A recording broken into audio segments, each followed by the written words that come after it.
quiero hablar sobre el papel de la mentira en el siglo XXI. En el año 2017, puntualmente hablando el 3 de abril del año 2017, la revista Time, ¿sí?, publicó una curiosa tapa negra con letras rojas que decía, en inglés por supuesto, yo se los digo en español: ¿ha muerto la verdad?, se preguntaba en la tapa de abril del año 2017 la revista Time. ¿Ha muerto la verdad? Claro, hacía rato venían hablando en todas partes sobre un nuevo término que se hizo rápidamente famoso, que fue el término de la posverdad. Tuvimos libros, artículos, conferencias, disertaciones sobre la época de la posverdad. Ha llegado la época de la posverdad.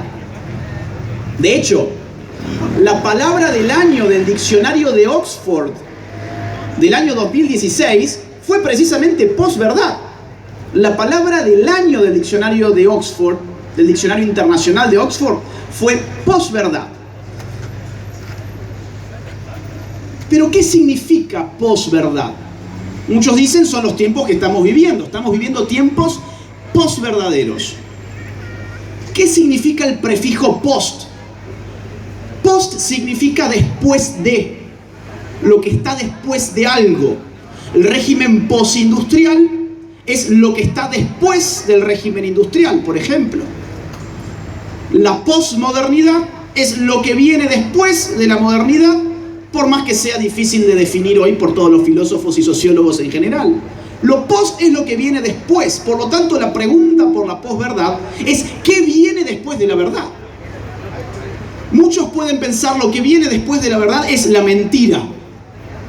La posverdad está caracterizada por un mundo donde la mentira se ha extendido por doquier, donde nos mienten los políticos, los medios de comunicación, las redes sociales, los referentes, nos mienten en todas partes y por eso estamos en la posverdad.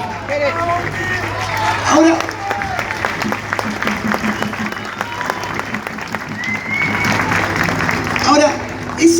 esa no es una buena interpretación, porque mentiras han habido siempre. El Estado, además de ser una maquinaria coercitiva, es una maquinaria mitómana. Los políticos, en la generalidad de los casos, son mitómanos profesionales y lo han sido siempre. No podemos, por lo tanto, caracterizar a la posverdad, que es nuestra época, como una época donde simplemente la mentira se ha extendido, cuantitativamente hablando. No, la posverdad significa otra cosa. Significa que la ciudadanía ha sido sumergida en la indiferencia respecto de la verdad y de la mentira. Se nos ha mentido tanto, en tantos lugares y al mismo tiempo, que directamente nos olvidamos de la verdad. Nos olvidamos que la verdad era un valor. Por eso la indiferencia respecto de la diferencia entre la verdad y la mentira equivale a perder de vista la diferencia moral entre ser un mentiroso y decir la verdad. La época de la posverdad no es la simple extensión de la mentira. La época de la posverdad es que te mientan en la cara y que no reacciones, que te dé lo mismo. Te da lo mismo la verdad, te da lo mismo la mentira. Todo lo que tiene que preocuparte sos vos y tus emociones. Estamos viviendo en este momento una dictadura de la emoción. Fíjense que este relativismo, que Nietzsche lo explicaba con una frase maravillosa que es: no hay hechos, solo interpretaciones. Este relativismo respecto de la verdad y la mentira le viene como anillo al dedo a los zurdos, a los progres, al Estado y a los políticos en general. Voy a explicar eso. Ustedes piensan en los zurdos y en los progres. Tener a cuestas más de 100 millones de víctimas mortales y aún así decirse defensores de los derechos humanos. Tener a cuestas violaciones sistemáticas a los derechos humanos en cada lugar donde han tenido una cuotita de poder, aunque sea. Miren lo que está pasando en Canadá en este momento. Tener a cuestas el aniquilamiento sistemático y generalizado de las libertades individuales por doquier donde han obtenido el poder. Tener a cuestas el avasallamiento más nefasto contra el individuo Por supuesto que a esa gente le va a venir bien que la ciudadanía no le importe la verdad, no le importe la mentira, porque lo que se impone finalmente es el relato. Piensen ustedes en el Estado. El Estado es una maquinaria de dominación que lo que le conviene es tener personas desinteresadas por la verdad y por la mentira. Tanto así que si ustedes se ponen a pensar en nuestro Estado, van a encontrar que hoy nuestro Estado llega al extremo de querer obligarnos a mentir. ¿No se acuerdan ustedes hace poquito que estaban tramitando un proyecto de ley para obligarnos a decir que había 30.000 desaparecidos en Argentina en los 70? Cuando ni el Estado llegó nunca a esa conclusión cuantitativa.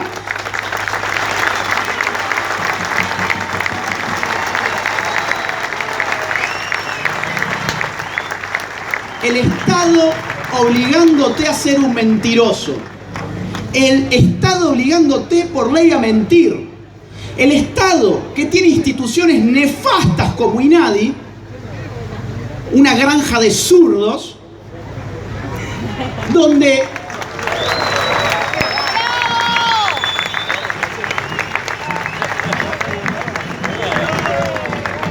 te prohíben, donde te monitorean para prohibirte decir, por ejemplo, que un hombre es un hombre y una mujer es una mujer. Decís una verdad biológica y estás haciendo discurso de odio. Y te cae el INADI encima.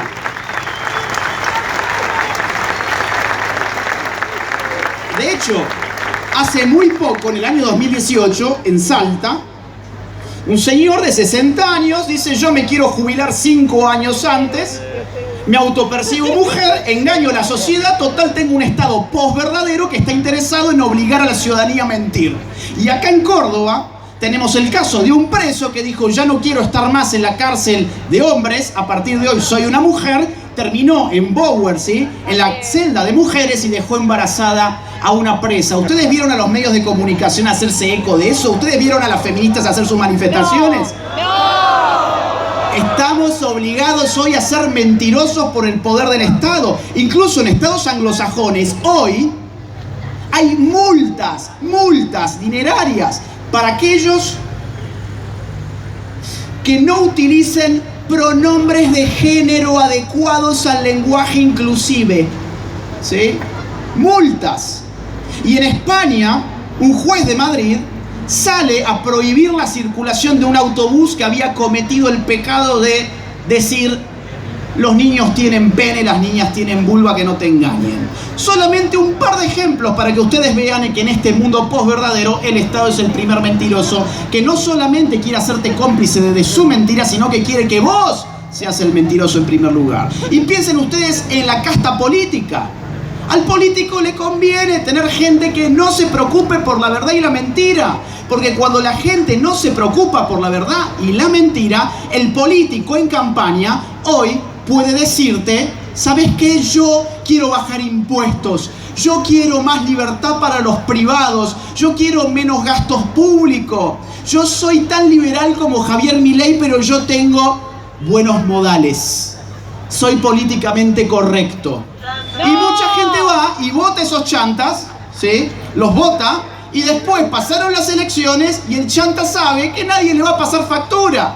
Agigantan al Estado, son cómplices del aumento de impuestos, no bajan el gasto público, son parte de la casta, pero engañan a la gente. ¿Por qué le engañan? Porque sabe que a la gente en general no le preocupa ser engañada. En un mundo posverdadero, donde la verdad y la mentira no tienen ninguna función, todos somos engañados y estamos contentos de serlo. Miren, para que haya mentira tiene que haber una verdad. Necesitamos un concepto fuerte de verdad. Aristóteles decía que la verdad se encuentra en la adecuación entre lo que se dice que es y lo que la cosa efectivamente es. Yo digo algo sobre una cosa y es verdad lo que yo digo sobre la cosa en la medida en que esa cosa sea lo que yo digo que es. En un mundo posverdadero, esa verdad como adecuación vuela en 1000 pedazos y yo puedo decir sobre la cosa aquello que la cosa no es y nadie me va a señalar como un mentiroso, porque a la gente la mentira sencillamente no le interesa. ¿Por qué? Porque ha aprendido a ser indiferente moralmente respecto de la verdad y la mentira. Por eso es que yo celebro que Javier no solamente plantee una revolución económica. Primero y principal, lo que él plantea es una revolución moral. Y en una revolución moral, la posverdad tiene que ser nuestro objetivo. Tenemos que pedir que la verdad sea un valor moral para la política.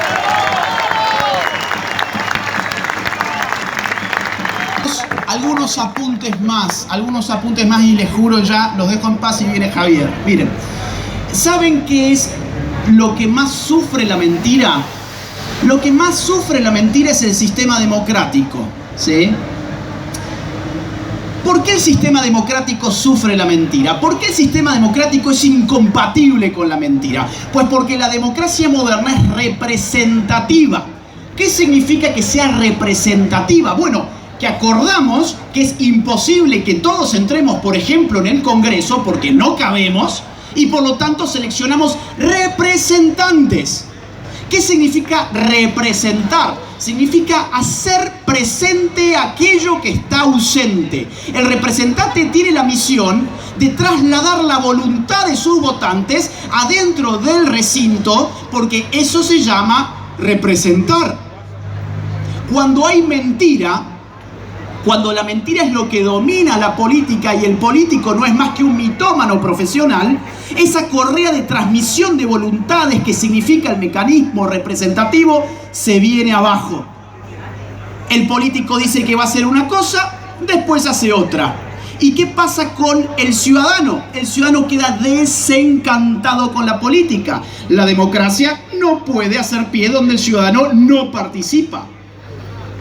El ciudadano pasa a creer que todos los políticos son lo mismo, que no tiene ningún sentido informarse sobre la política porque no va a cambiarle la vida en absoluto y que tiene que tratar de llevar su vida privada como pueda, más o menos al margen del lío público.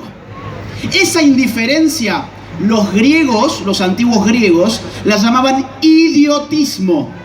El idiota griego era aquel que podía participar en política pero decidía no hacerlo. Decidía mirarse el ombligo, ensimismarse y llevar su vida al margen de la sociedad. ¿Por qué era un idiota? Porque no se daba cuenta que sus conciudadanos estaban planificando su propio futuro. Porque él no participaba en los asuntos comunes, por eso lo llamaban idiota. El Estado nos ha vuelto a muchos idiotas. Hay muchos ciudadanos que no tienen ninguna participación y que han sido reducidos al idiotismo. Hannah Arendt reconoce en la civilización griega que la libertad se realiza en la participación, porque participando controlamos a los controladores, podríamos decir hoy. Participando les ponemos límites, le ponemos frenos, pero hoy no tenemos ciudadanos en general, tenemos hombres masificados, como decía Ortega y Gasset. El hombre más es el que no se informa, es el que no se educa, es el que no le interesa, que goza de los avances de la civilización industrial y capitalista, pero no tiene idea de dónde viene todo eso y por lo tanto está dispuesto a que se lo tiren abajo. Ese es el hombre masa que se ha creado como buen rehén del Estado y sus políticos. Ese es el hombre masa que nosotros tenemos que desmasificar. Y para eso son estos eventos, para transmitir conocimiento, ideas y no meros globos amarillos y cancioncitas de Fito Páez. Un liberal clásico de principios del siglo XIX, que fue Benjamin Constant, se dio cuenta que había dos grandes conceptos de libertad en la sociedad moderna. Estaba el concepto de los antiguos y el concepto de los modernos. El concepto de los antiguos, ya se los comenté, era la libertad como participación. Yo soy libre cuando puedo participar en la política. El concepto de los modernos es soy libre en la medida en que tengo una esfera de autonomía. ¿Qué significa autonomía? Darme a mí mismo mis propias normas. Generalmente el liberalismo ha abrazado esta última definición, la libertad como autonomía. Hoy es imposible sostener la libertad simplemente entendiéndola como autonomía, porque mientras pensamos que nosotros somos autónomos, tenemos a políticos nefastos dirigiendo nuestras vidas. Por eso es que es necesario comprometerse con la política para no terminar siendo el idiota del cual hablaban los griegos o el hombre masa del cual hablaba Ortega y Gasset. Miren una cosa. En América Latina el contexto está muy complicado. Estamos viviendo la segunda oleada de socialismo del siglo XXI, justo cuando se despierta este fenómeno en Argentina. Ya voy cerrando. Miren lo que pasó en Chile. El sistema económico más exitoso de toda América Latina, hecho pedazos. ¿Por qué hecho pedazos? ¿Por una crisis económica? No, por una revolución cultural y política de las izquierdas. Convención constituyente, un comunista radical como Boric al poder, votado por los chicos bien de las clases medias altas y altas de las metrópolis, de Santiago fundamentalmente. Por eso Javier da en la tecla cuando dice: esto no se trata solamente de venir a mostrar gráficos, de mostrar que el libre mercado funciona. No se trata de hablar solamente del bolsillo, se trata de hacer una revolución moral. Porque no importa, en definitiva, que tu sistema tenga éxito o no, si no conquistaste la cultura. Eso se llama batalla cultural y eso es precisamente lo que hay que dar y todos lo tenemos que dar.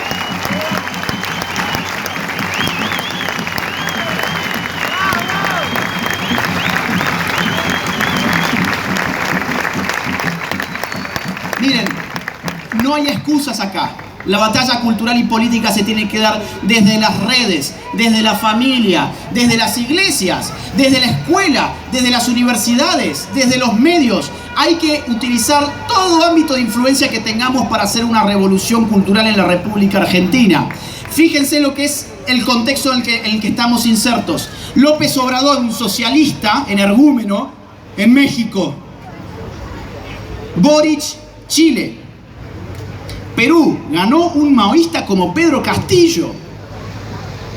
Colombia, Petro, un comunista radical, viene encabezando las encuestas. La segunda oleada del socialismo del siglo XXI se viene muy fuerte. Los Kirchner volvieron a la Argentina y Evo Morales, después del fraude colosal y flagrante que cometió en Bolivia, retornó al poder con la ayuda de Alberto Fernández. Ahora bien, lo que nos repitieron en los últimos años era que la izquierda podía ser enfrentada por el centro, que el centro podía gestionar las desmesuras de la izquierda, que había que apostar por Juntos por el Cambio para vencer al kirchnerismo. ¿Qué pasó? Volvieron.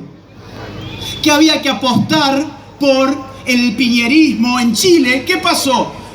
Convención constituyente, victoria de Boric. Que había que apostar por los más moderaditos y políticamente correctos del centro peruano. ¿Sí? Se pasaron 3 presidentes en una semana. ¿Qué pasó? Castillo. Que había que apostar por los moderaditos del centro en México. ¿Quién ganó? López Obrador. El centro no es la solución. No es la solución. No. Si les vendieron que por centro, así lavadito, buenito, políticamente correcto, eso era la solución, tienen a la vista el desastre de América Latina para darse cuenta que acá falta algo nuevo, y eso nuevo se está gestando en este mismo momento en Córdoba acá.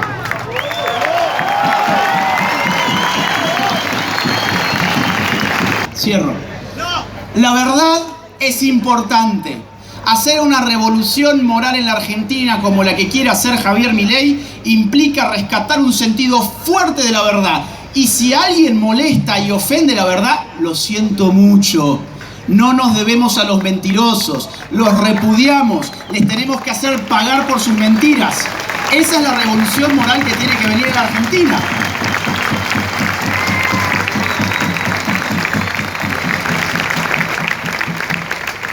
Por eso, la conferencia de Javier, que me sigue ahora, ¿sí?, se titula Crecimiento Económico y Mentiras Políticas. Yo quiero que la escuchen con algo de lo que he hablado recién en mente. Como tantos conocidos no les interesa informarse, no les interesa cuando les mienten, no les interesa de que se les rían en la cara. Tengan ustedes, cuando escuchen las mentiras políticas en la conferencia que sigue, tengan en mente eso, cómo la posverdad ha reventado la cabeza de la gente y cómo nosotros tenemos un deber histórico en revertir eso. Javier Milei es el responsable de que en la Argentina se hayan levantado millones de leones para revolucionar este país en favor de las ideas de la vida, de la propiedad y de la libertad. Javier Milei es el primer diputado libertario de la historia de Hispanoamérica, por lo menos. Es decir, acá tenemos una persona que ha hecho historia. Así que, bienvenido Javier a Córdoba.